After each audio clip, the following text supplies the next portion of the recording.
When billionaire Alexander Cole mocked Nurse Clara Evans in front of the entire VIP wing, he had no idea that her silence would soon expose the lie his billion-dollar empire was built on.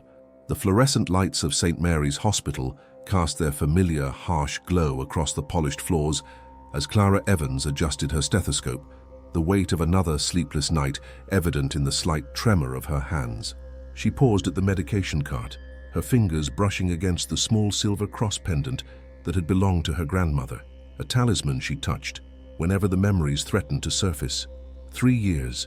3 years since Michael Rodriguez had died under her watch because she'd hesitated to challenge Dr. Harrison's dosage order, even when every instinct screamed it was wrong. The lawsuit had been dismissed. The hospital had cleared her of wrongdoing, but Clara carried the guilt like a stone in her chest. She'd learned to speak softly, to defer, to never again risk being the reason someone didn't make it home. "Evans!" The sharp voice of head nurse Patricia Williams cut through the morning quiet. "VIP Suite 12 needs immediate attention. High-profile admission coming in hot." Clara nodded, gathering her supplies with practiced efficiency. The VIP wing was a different world.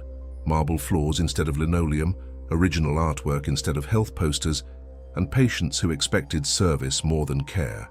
She'd worked there long enough to recognize the pattern. Wealth amplified everything, including cruelty. The elevator doors opened with a soft chime, revealing the chaos of an emergency admission in progress. Paramedics wheeled in a stretcher, carrying a man in an expensive charcoal suit, his salt and pepper hair disheveled, his skin carrying the grey pallor of someone whose body had betrayed him at the worst possible moment. Even unconscious, there was something about his angular features that radiated authority and disdain. "Alexander Cole," Dr. Jennifer Martinez whispered to Clara as they prepared to receive the patient. "Tech billionaire, collapsed during his company's annual charity gala. Blood pressure through the roof, irregular heartbeat." And Clara, Dr. Martinez's dark eyes held a warning. "He's difficult." Clara had heard the name whispered in hospital corridors before. Cole Technologies had revolutionized medical devices, promising extended lifespans and enhanced human performance through cutting-edge biotechnology. Alexander Cole was the golden boy of Silicon Valley's medical tech revolution, a man who'd turned the promise of defeating aging into a $40 billion empire.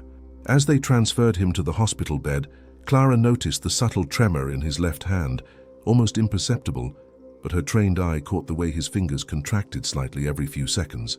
She made a mental note to monitor for neurological symptoms, her grandmother's cross catching the light as she leaned over to check his IV placement.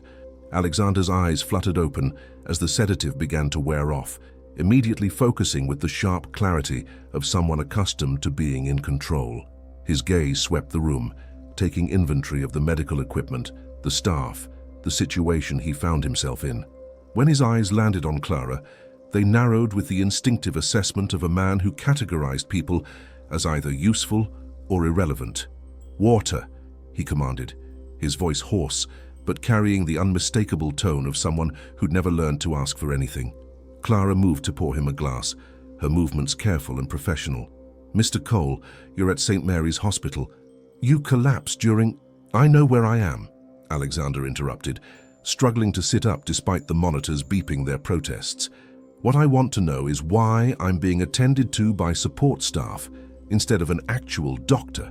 The words hit Clara like a physical blow, but she maintained her composure, years of similar dismissals having taught her to internalize the sting. "Dr. Martinez will be back shortly. I'm here to monitor your vitals and ensure you're comfortable." Alexander's laugh was sharp and humorless. "Comfortable?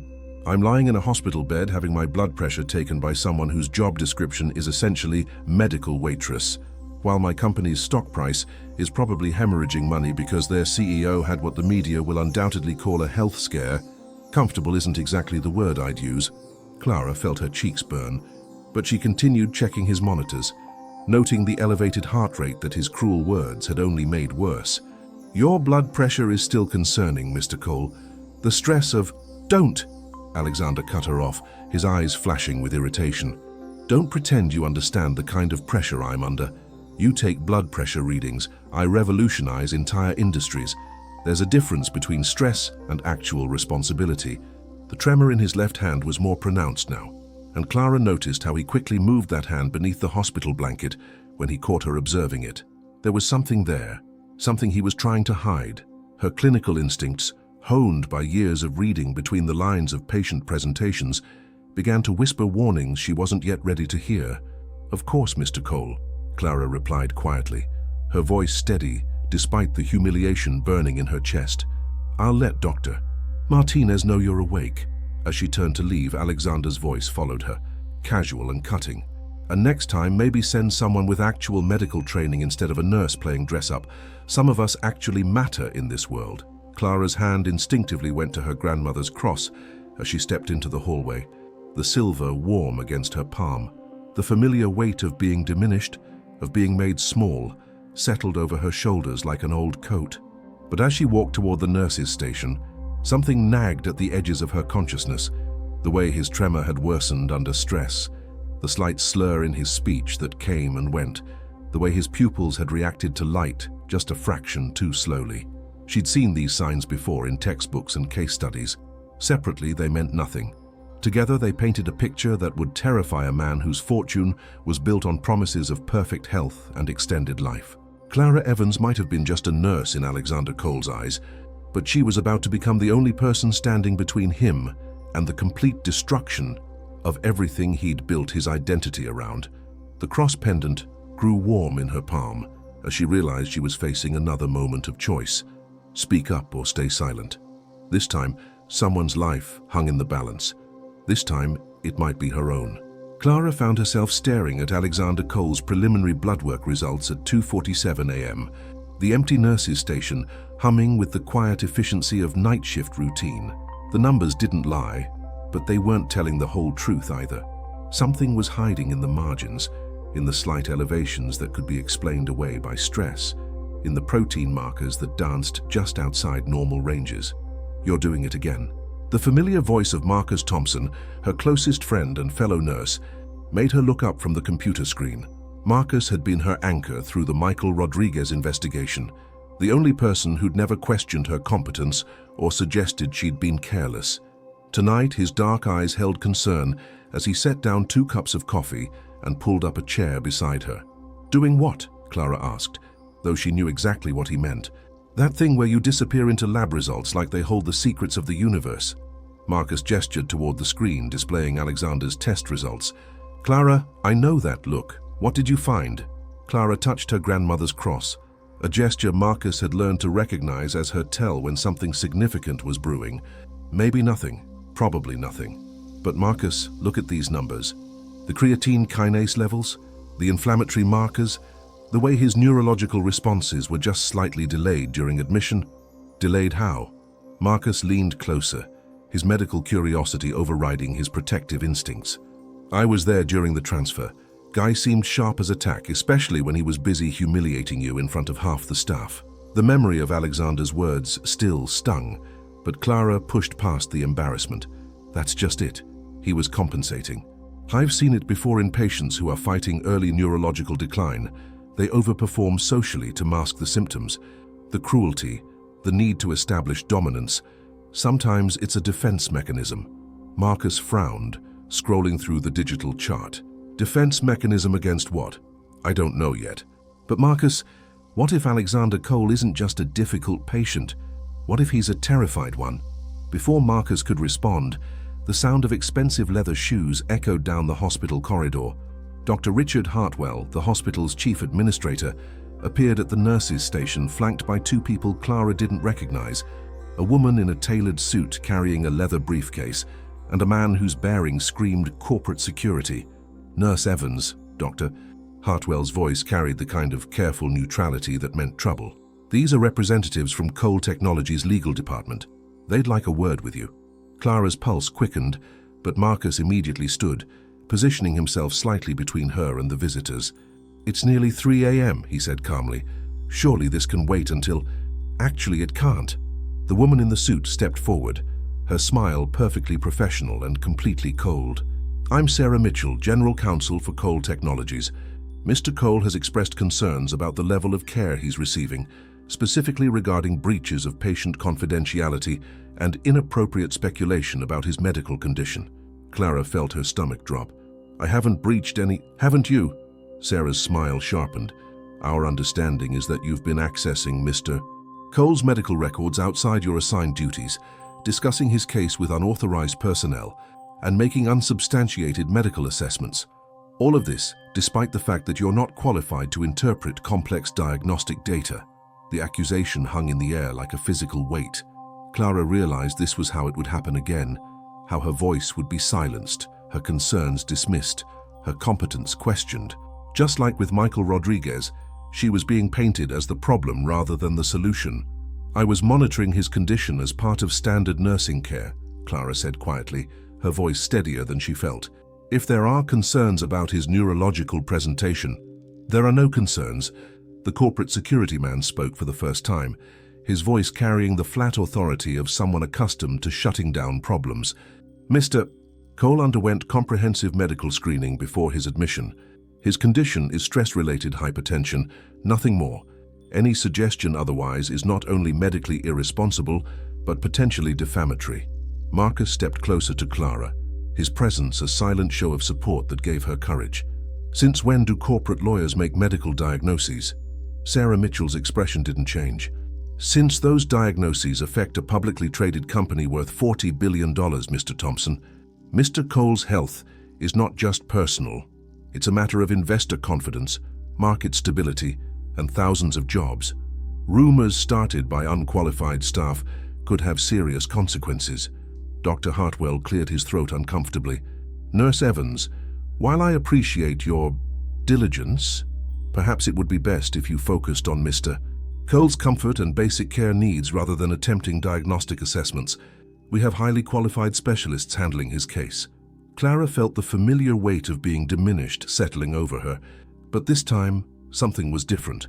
The desperation in Sarah Mitchell's voice, the way the security man's eyes never quite met hers, the speed with which they'd arrived to shut down her concerns, it all spoke to something much bigger than a simple case of stress-related hypertension. Of course, Clara said softly, but her mind was racing. I'll stick to basic nursing care. Excellent. Sarah's smile returned. I'm sure Mr. Cole will appreciate your cooperation, and naturally, any documentation related to his care should be handled through proper channels. We wouldn't want any misunderstandings to affect your professional standing here at St. Mary's. The threat was subtle but unmistakable. Clara nodded, watching as the three figures retreated down the corridor with the satisfied air of people who believed they'd contained a problem. Marcus waited until they were completely out of earshot before turning to Clara. They're scared, he said quietly. People don't send lawyers and security to shut down routine nursing care. What do you think is really going on? Clara's hand found her grandmother's cross again, the silver pendant warming under her touch. I think Alexander Cole is hiding something that could destroy him if it came to light, and I think I might be the only person in this hospital willing to look hard enough to find it. Clara, Marcus's voice held a warning. You remember what happened with Michael Rodriguez, the investigation, the scrutiny, the way they tried to destroy your confidence. Are you sure you want to go down this road again? Clara looked at Alexander's test results, still glowing on the computer screen, at the subtle abnormalities that spoke to a truth someone was working very hard to suppress. Somewhere in those numbers was a story that could save or damn them all. I'm sure that 3 years ago I stayed quiet when I should have spoken up, and a good man died, she said softly. I won't make that mistake again. 2 days later, Clara's resolve was tested when she entered Alexander's room to find him standing at the window, his back rigid with the kind of tension that came from fighting his own body. The morning light revealed what the previous days had only hinted at. The slight tremor in his hands was constant now, and when he turned to face her, she caught the brief moment of disorientation that flickered across his features before he masked it with his usual disdain. Still here, I see, Alexander said, his voice carrying forced steadiness. I was hoping they'd finally assign someone competent to this case. Clara began her routine vital checks, noting how he gripped the bed rail just a little too tightly for balance. Dr. Martinez wants to run some additional tests today. Blood work, possibly an MRI. More tests. Alexander's laugh was bitter, because the dozen they've already run weren't enough to tell them I had too much stress and too little sleep. As Clara wrapped the blood pressure cuff around his arm, she noticed something that made her breath catch. There, on his wrist, just beneath his expensive watch, was a small medical alert bracelet. The letters were tiny, partially obscured by the watchband, but she could make out enough. Huntington's. The blood pressure monitor beeped, showing readings that were still dangerously elevated. Alexander immediately turned his wrist, adjusting his watch to cover the bracelet completely. But it was too late. Clara had seen enough. Huntington's disease, a progressive neurological disorder that destroyed brain cells, causing movement, cognitive, and psychiatric disorders. It was genetic, fatal, and for a man whose company promised extended life and enhanced human performance, it would be absolutely devastating if revealed. "Is something wrong, nurse?" Alexander's voice carried a dangerous edge, his eyes noting exactly where her gaze had lingered. Clara's training took over, her voice remaining professionally neutral even as her mind raced with implications. "Your blood pressure is still elevated. Dr. Martinez may want to adjust your medication." "I'm sure she will." Alexander's smile was razor sharp. "You know, I've been thinking about our conversation the other day. About roles, about knowing one's place in the hierarchy of importance. Some people understand their position instinctively. Others need guidance." The threat was subtle but unmistakable. Clara finished recording his vitals, her hands steady despite the adrenaline coursing through her system. "I'll let Dr. Martinez know you're ready for the morning round." "You do that." Alexander settled back into his bed, his movements carefully controlled. "And, nurse, I trust you understand the importance of discretion in patient care, especially regarding information that might be misinterpreted by people without proper medical training." Clara nodded and left the room, but her mind was spinning with the implications of what she'd discovered. In the hallway, she nearly collided with Dr. Martinez, who was reviewing charts on her tablet with the focused intensity that marked her as one of the hospital's most respected diagnosticians. "Jennifer," Clara said quietly, glancing back toward Alexander's room, "can I ask you something about Mr. Cole's case?" Dr. Martinez looked up, her expression cautious. "Clara, you know I can't discuss specific patient details with nursing staff beyond what's necessary for care coordination. I understand that.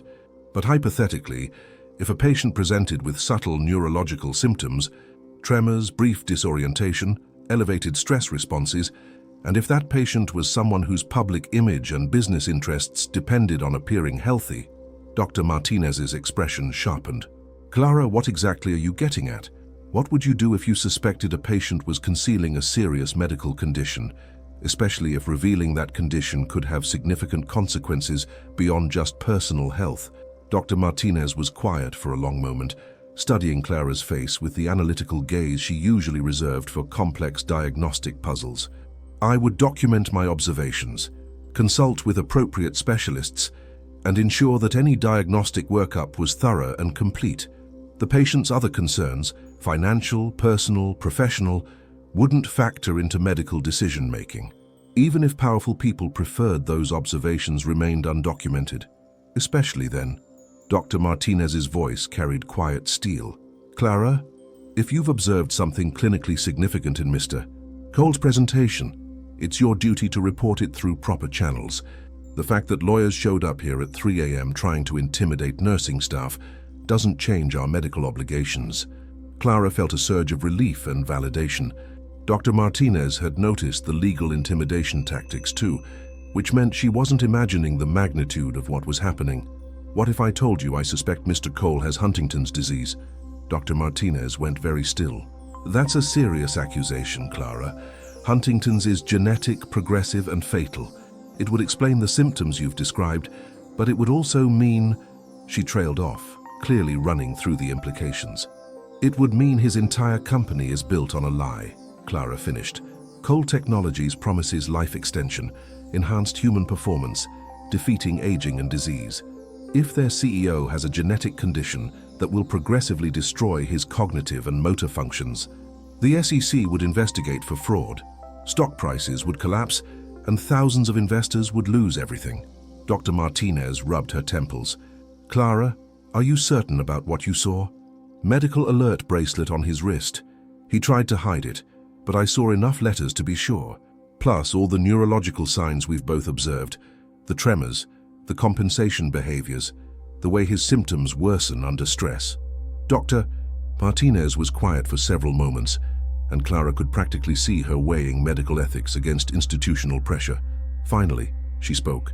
"If what you're saying is true, we have an obligation to ensure appropriate diagnostic testing is completed. But Clara, you need to understand what you're walking into. This isn't just about medical care anymore. This is about bringing down a billion-dollar empire." Clara's hand found her grandmother's cross, the familiar weight grounding her in the moment. 3 years ago, she'd stayed silent when she should have spoken. Michael Rodriguez had died because she'd been too afraid to challenge authority, too intimidated to trust her instincts. "Then we'd better make sure we're right," she said quietly. Dr. Martinez nodded slowly. "I'll order additional neurological testing, genetic screening, comprehensive cognitive assessment, detailed neurological workup. But Clara, once we open this door, there's no closing it again. Are you prepared for what comes next?" Clara thought about Alexander's cruel dismissal, about the lawyers who'd tried to silence her, about the tremor in his hand that revealed the terror beneath his arrogance. She thought about all the people who would be affected if Cole Technologies was built on a foundation of lies. Investors, employees, patients depending on medical devices that might not work as promised. Most of all, she thought about Michael Rodriguez and the promise she'd made to herself to never again let fear silence her when lives hung in the balance. "I'm ready," she said. The storm broke at 6:18 a.m. the next morning when Clara arrived for her shift to find Dr. Hartwell waiting at the nurse's station with an expression that could have frozen blood. Beside him stood Sarah Mitchell, the Cole Technologies lawyer, and two men Clara didn't recognize but whose bearing screamed federal authority. "Nurse Evans?" Dr. Hartwell's voice was tight with barely controlled anger. "Conference room. Now." Clara's heart hammered as she followed them into the small meeting room typically used for family consultations. The blinds were drawn, casting the space in artificial twilight that seemed to amplify the tension crackling in the air. Sarah Mitchell didn't waste time with pleasantries. "Miss Evans, we have serious concerns about your conduct regarding Mr. Cole's care. It's come to our attention that despite explicit warnings about confidentiality and appropriate scope of practice, you've continued to make unauthorized medical assessments and have now influenced Dr. Martinez to order unnecessary and invasive testing." One of the federal-looking men stepped forward, displaying credentials that confirmed Clara's worst fears. "I'm Agent David Torres, Securities and Exchange Commission. Ms. Evans, we need to discuss the potential ramifications of spreading unsubstantiated medical rumors about publicly traded companies." Clara felt the room spinning slightly, but she forced herself to remain steady. "I've made observations about a patient's condition and reported them through appropriate medical channels. That's part of my job." "Your job," Sarah Mitchell's voice cut like ice, "is to take vital signs and ensure patient comfort. Your job is not to play detective with medical records or to make diagnostic speculations that could affect market confidence in a Fortune 500 company." Agent Torres consulted his tablet. "Ms. Evans, are you aware that Cole Technologies stock has dropped 12% in the past 48 hours, based on whispers about the CEO's health? That represents approximately $4 billion in lost market value. Rumors have a way of becoming self-fulfilling prophecies in the financial world." Dr. Hartwell leaned forward, his expression pained. "Clara, I've known you for 8 years. You're a good nurse, dedicated to patient care. But this is beyond anything I could have imagined, Doctor. Martinez came to me yesterday requesting extensive neurological testing for Mr. Cole, including genetic screening. Do you understand what you've set in motion?" Clara's mouth felt dry, but she managed to speak. "I understand that a patient may have a serious medical condition that requires proper diagnosis and treatment." "You understand nothing," Sarah Mitchell snapped. "Mr. Cole underwent comprehensive medical screening 6 months ago as part of his executive physical. He was cleared by Johns Hopkins' top neurologists. The suggestion that some random nurse at a community hospital has identified something they missed is not just arrogant, it's defamatory." Agent Torres pulled out a recording device, setting it on the table with deliberate ceremony. "Ms. Evans, I need to ask you directly. Have you shared your suspicions about Mr. Cole's health with anyone outside this hospital? Have you contacted media, investors, competitors, or anyone else who might use this information for financial gain?" "No," Clara said firmly. "I've only discussed my observations with Dr. Martinez as part of standard patient care coordination." "And yet," Sarah Mitchell opened her briefcase, pulling out a tablet that she turned toward Clara. Cole Technologies stock began dropping yesterday afternoon, with trading volume spiking after rumors surfaced on financial blogs about undisclosed health concerns regarding the CEO. Funny coincidence, don't you think? Clara stared at the screen showing stock charts and financial news headlines that made her stomach clench. She hadn't spoken to anyone outside the hospital, hadn't even Googled Alexander Cole's company. But somehow the market was already reacting to information that she'd only discovered days ago. "I don't know how that information got out," Clara said quietly, "but it didn't come from me." Dr. Hartwell sighed heavily. "Clara, I want to believe you, but given the timing, the specificity of the rumors, and your documented concerns about Mr. Cole's condition, it's difficult to see this as coincidental."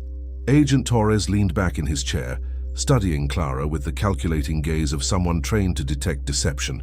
"Ms. Evans, I'm going to be very direct with you. If we determine that you've engaged in insider trading, market manipulation, or corporate espionage, you're looking at federal charges that could result in decades in prison. The SEC takes financial crimes very seriously." The accusation hit Clara like a physical blow. Insider trading, corporate espionage. She'd been trying to provide proper patient care, and now she was being treated like a criminal. The familiar weight of being diminished, discredited, and silenced settled over her shoulders. "However," Sarah Mitchell's voice took on a conciliatory tone, "Mr. Cole is not an unreasonable man. He understands that sometimes dedicated employees can become overly invested in cases that are beyond their expertise. If you're willing to sign a statement acknowledging that your medical observations were mistaken, that you may have misinterpreted normal stress responses as something more serious, this could all go away." She slid a document across the table. "A simple retraction, an acknowledgement that you exceeded your scope of practice, and a commitment to focus on appropriate nursing duties.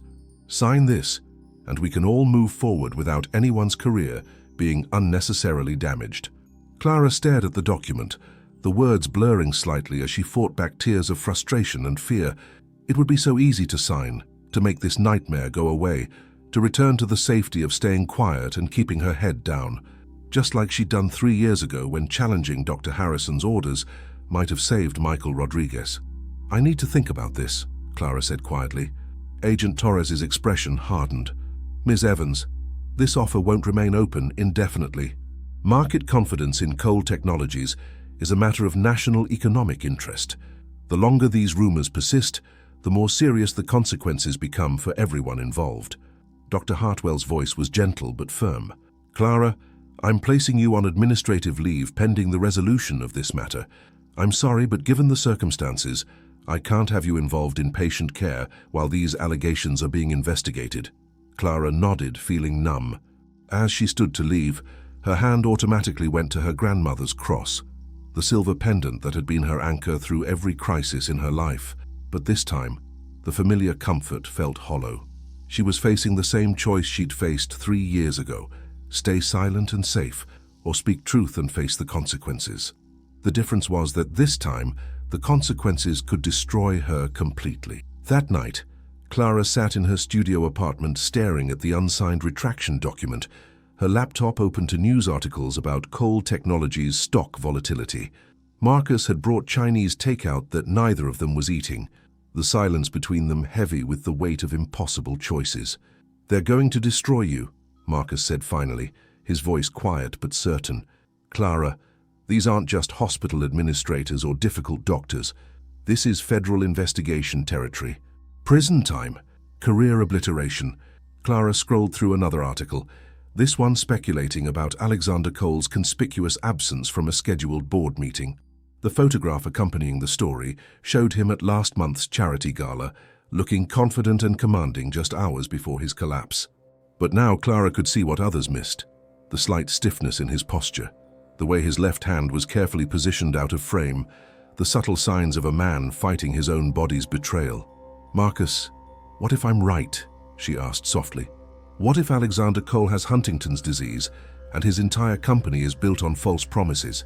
How many people are investing their life savings in medical technologies that might not work? How many patients are trusting devices and treatments developed by someone who's been hiding a progressive neurological disorder?" Marcus set down his untouched food, leaning forward with the intensity that marked his most serious conversations. And what if you're wrong? What if it's just stress or early Parkinson's or any of a dozen other conditions that aren't genetic death sentences? Clara, you could be destroying an innocent man's life based on a glimpse of a medical bracelet and some neurological symptoms that could have multiple explanations. Clara's phone buzzed with a text from Dr. Martinez. Need to talk. Important. Can you meet me at the hospital? 20 minutes later, Clara found Dr. Martinez in the empty pathology lab, her face illuminated by the glow of computer screens displaying test results. Jennifer looked up as Clara entered, her expression grim. I ran the additional neurological tests, Dr. Martinez said without preamble. Cognitive assessment, detailed neurological workup, genetic markers. She paused, studying Clara's face. You were right. Clara felt her legs go weak. Huntington's? Early stage, but unmistakable. The genetic markers are definitive, and the neurological presentation is consistent with someone who's been managing symptoms for possibly years. Dr. Martinez pulled up brain scans on her monitor. Look at this. Subtle but definitive caudate nucleus atrophy, consistent with Huntington's progression. Clara stared at the images, feeling the weight of vindication and terror in equal measure. How long has he known? Based on the progression visible in these scans, I'd estimate he's been symptomatic for at least 3 years, possibly longer. The fact that he's been functional enough to run a major corporation suggests he's been incredibly disciplined about managing the early symptoms. Jennifer, do you understand what this means? Cole Technologies has raised billions in investment capital based on Alexander's personal story of defeating aging and disease.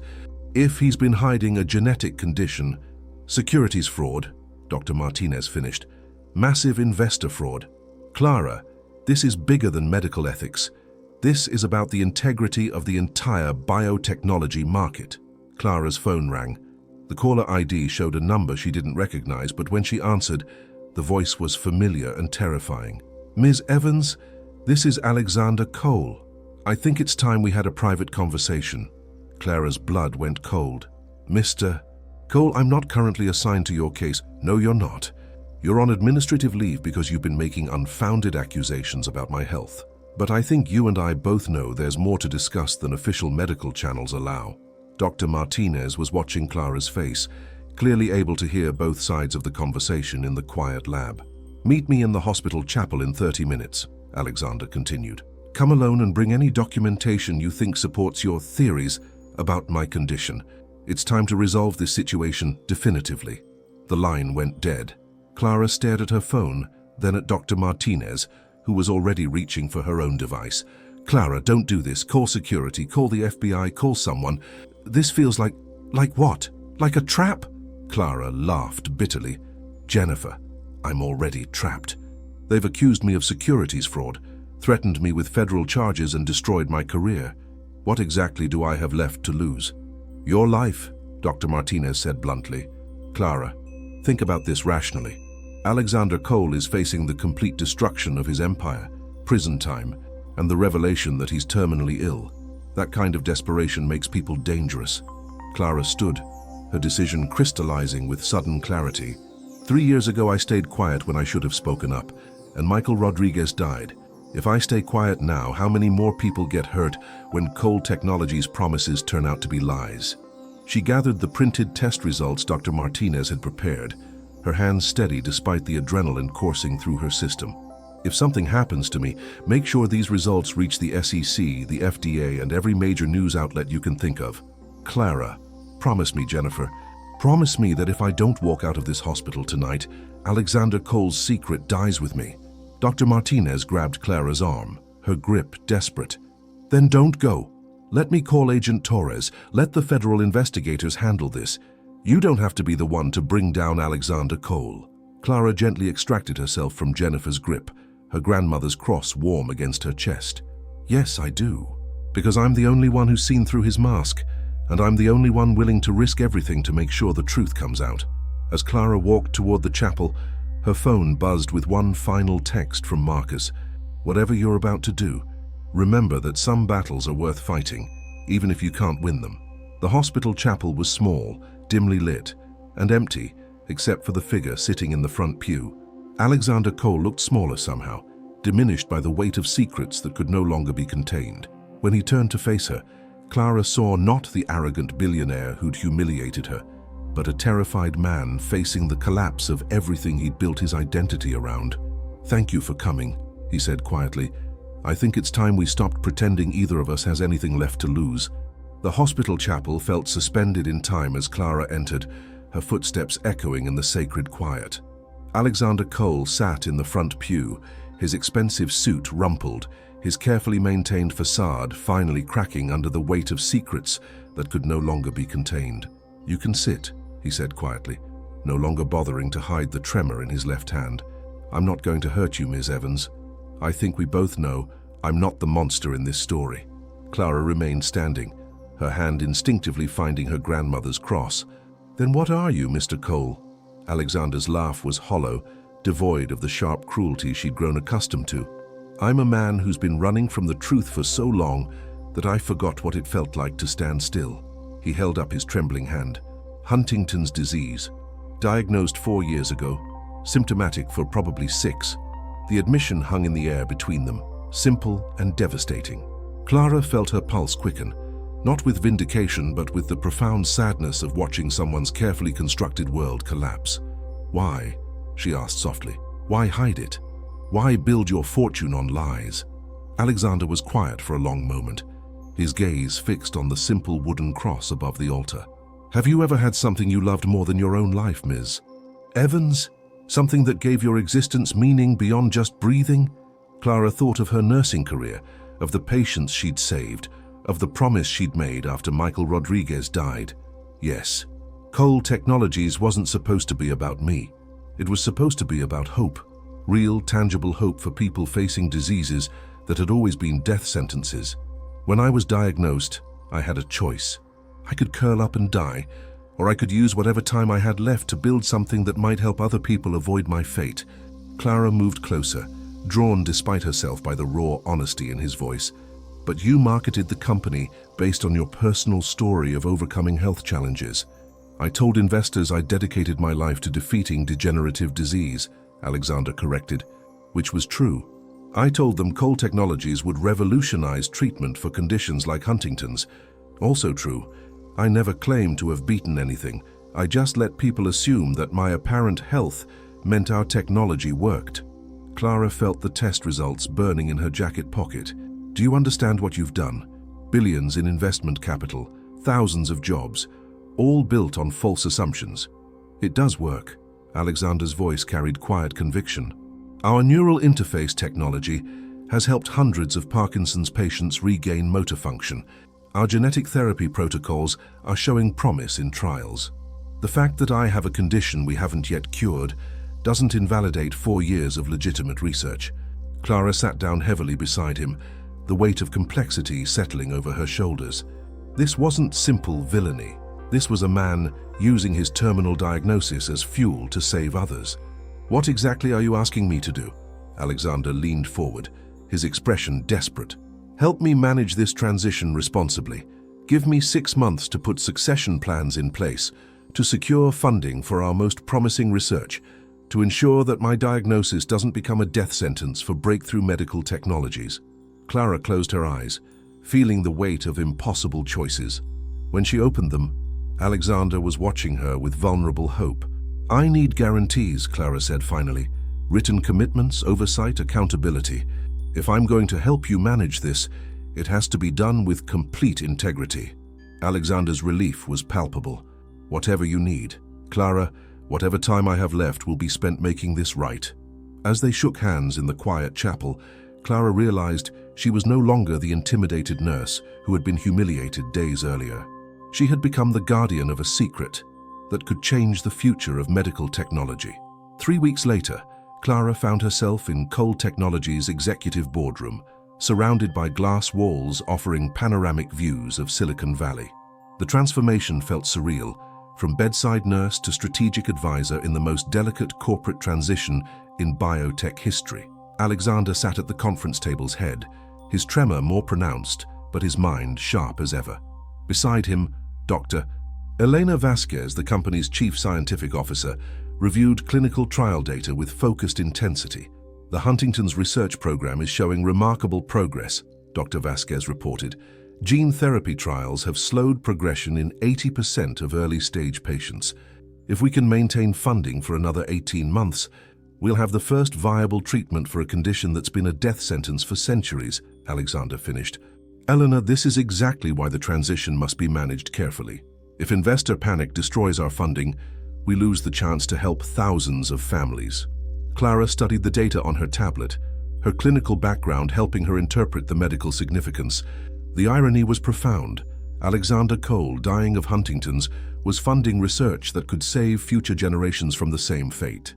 Marcus had been skeptical when Clara explained her decision to work with Alexander rather than expose him immediately. "You're playing with fire," he'd warned. "What makes you think he won't manipulate you too?" But sitting in these planning sessions, Clara saw something different than manipulation. She saw a man racing against his deteriorating brain to accomplish something meaningful before time ran out. "Clara," Alexander's voice brought her back to the present. "You've been quiet. What's your assessment?" Clara had insisted on being included in all major decisions, her role as patient advocate giving her unique perspective on the ethical implications. "Your symptoms are still manageable, but Alexander, the cognitive changes will accelerate. We need succession plans in place before your judgment becomes compromised." Dr. Vasquez nodded grimly. "Huntington's affects executive function unpredictably. You could wake up one morning unable to make complex decisions." Alexander's jaw tightened, but he didn't argue. "Then we accelerate the timeline. How quickly can we transition research leadership? Clara, what do we need to ensure patient safety protocols remain intact?" After 2 hours covering everything from clinical trials to investor relations, Alexander asked Clara to stay behind. They sat watching the late afternoon sun paint the valley golden. "Do you ever regret your decision?" he asked quietly. "To help me manage this rather than expose me immediately," Clara considered carefully. "I think about it every day. But Alexander, I've seen the patient data, the genuine hope your research provides to families facing Huntington's. If destroying you means destroying that hope, it would be a different kind of medical malpractice," Alexander finished. Clara's phone buzzed with a text from Dr. Martinez. SEC investigators asking more questions. "Are you sure you're on the right side?" The reminder of external pressure made Clara's stomach clench. "We can't manage this in isolation. The investigation, media scrutiny, stock volatility, it's building toward a reckoning we might not control." Alexander nodded grimly, sliding a document across the table. "I'm calling an emergency board meeting. I'm going to reveal my diagnosis publicly and announce my transition out of operational leadership." Clara stared at the press release draft that would send shockwaves through the industry. "This will destroy your stock price overnight.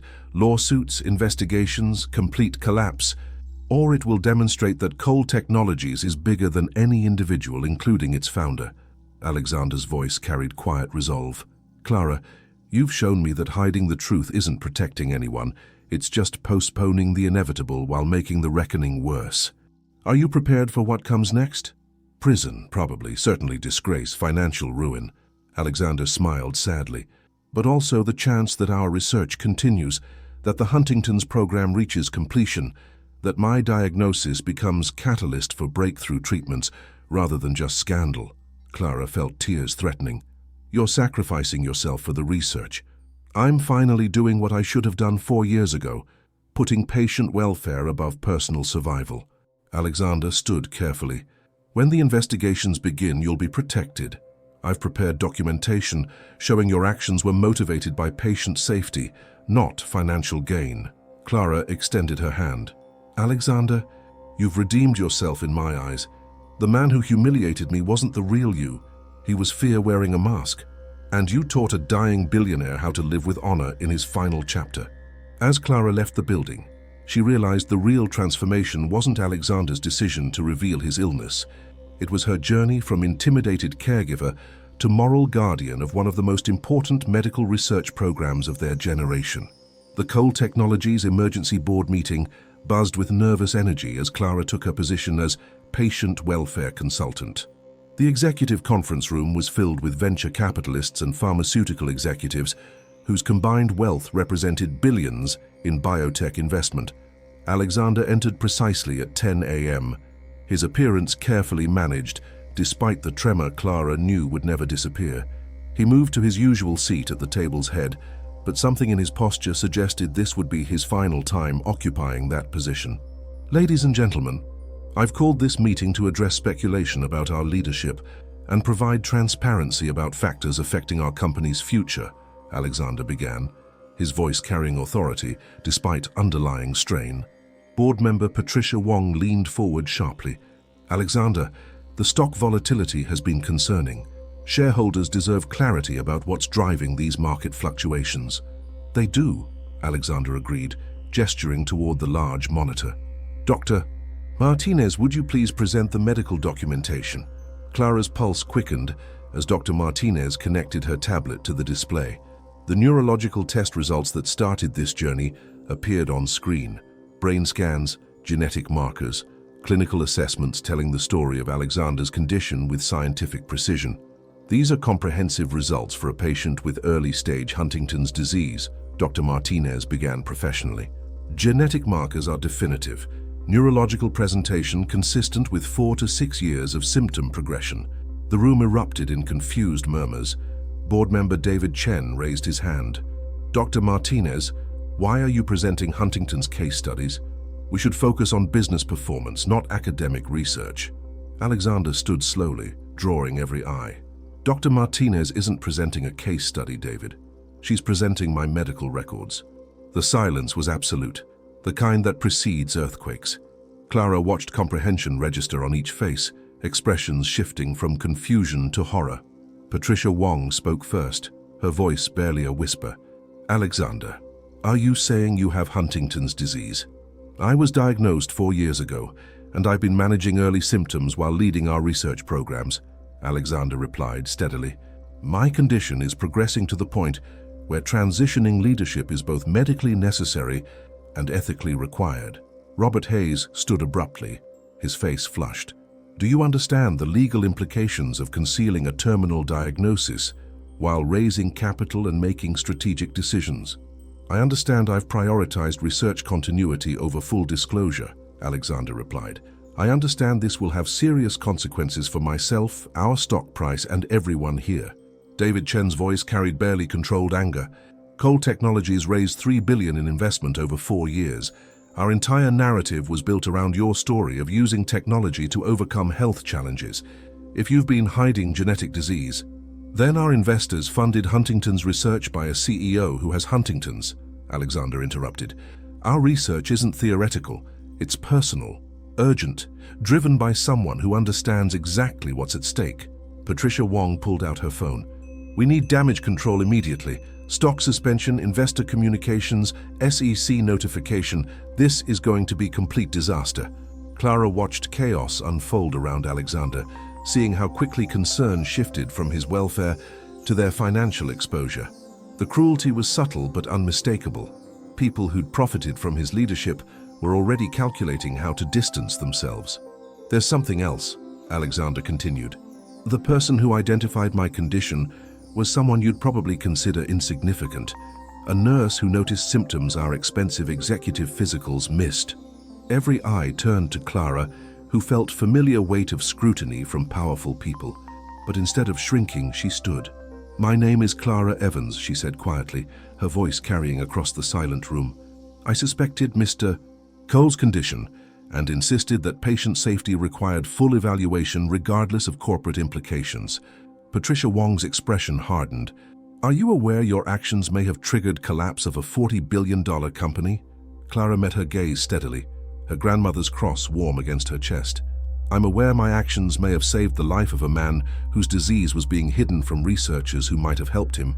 The room fell silent again, but this time with different energy.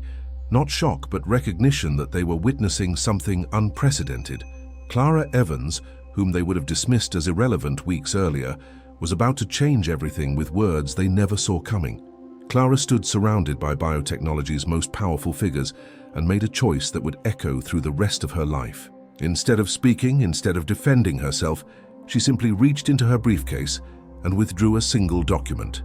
The paper she placed on the conference table was unremarkable, a standard medical form bearing St. Mary's Hospital pathology seal. But as Clara slid it across the polished surface, the room's energy shifted with the weight of undeniable truth. Alexander recognized it immediately, his comprehensive neurological results, signed by Dr. Martinez. Genetic markers confirming Huntington's highlighted in yellow. Brain scans showing early neural degeneration paper-clipped to the back. At the bottom, in careful handwriting, was a note. Patient diagnosed with advanced stage denial. Recommended treatment, truth. Patricia Wong reached for the document first, her venture capitalist instincts driving assessment. As she read, her expression shifted from anger to recognition to something approaching respect. These results are comprehensive, definitive. Ms. Evans insisted on full workup, Dr. Martinez added quietly. Despite institutional pressure to limit testing, legal threats from corporate counsel, being placed on administrative leave for patient care concerns. David Chen studied the brain scans analytically. Alexander, these show progression over years. How long have you known? Suspected for 6 years, certain for 4, Alexander replied steadily. The diagnosis came as Cole Technologies entered critical funding phase. I chose to prioritize the company's mission over personal transparency. Robert Hayes slammed his hand on the table, face flushed with anger. Do you understand what you've done? We've been selling investors on defeating degenerative diseases, while our CEO was secretly dying of one. This isn't just fraud, it's the kind of scandal that destroys market sectors.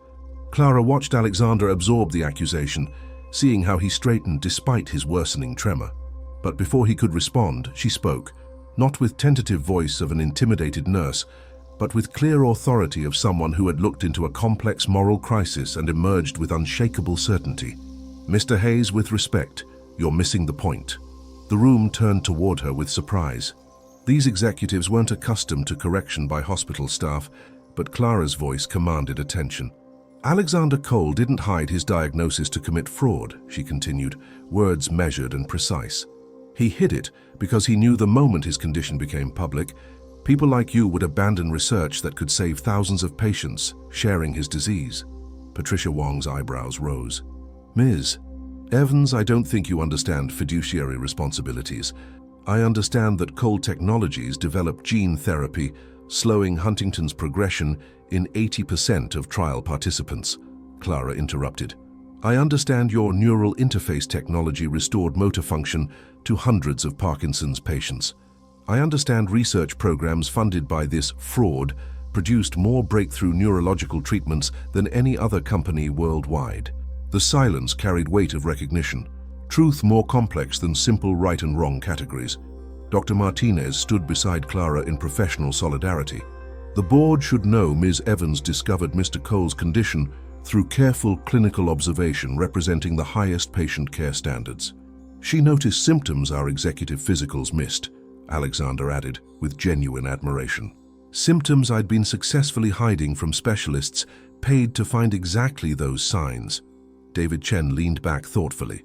So a staff nurse with no corporate access identified a condition that could destroy our company, and instead of personal gain, she helped the patient receive appropriate care. Clara maintained eye contact with each board member.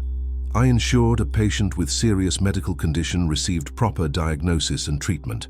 The fact that patient was your CEO doesn't change my professional obligations. Patricia Wong studied Clara with calculating reassessment. You realize your actions, reporting Cole's condition, insisting on testing, refusing silence under corporate pressure, probably cost investors billions, Clara nodded. I also realized staying quiet would have cost Alexander Cole his life and allowed a company built on false promises to continue deceiving patients desperately needing effective treatments.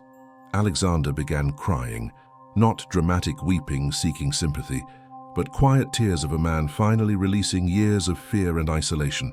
I've been so afraid, he said softly, afraid of being seen as weak, losing everything I built, becoming just another Huntington statistic. But Clara, you showed me that hiding truth doesn't protect anyone. It just postpones the inevitable while making the reckoning worse. Clara moved to stand beside Alexander, her presence a quiet statement louder than any defense. The truth is, Cole Technologies did groundbreaking work treating the exact condition its founder has been fighting. The truth is, Alexander Cole channeled his terminal diagnosis into research that could save thousands of families from the same fate. Patricia Wong closed the medical report thoughtfully.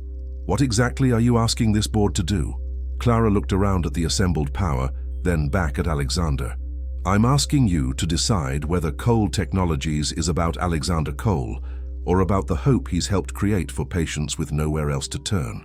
6 months later, Clara Evans stood in the newly dedicated Huntington's research wing of St. Mary's Hospital, watching Alexander Cole address patients, families, and researchers whose lives had been touched by the disease he'd hidden for so long. His tremor was more pronounced now, his speech occasionally slurred, but his eyes held the clear light of someone who had found peace in radical honesty. When I was first diagnosed, Alexander told the assembled crowd, his voice carried by a microphone compensating for diminished volume, my instinct was to hide, to pretend the disease couldn't touch me if I refused to acknowledge it publicly.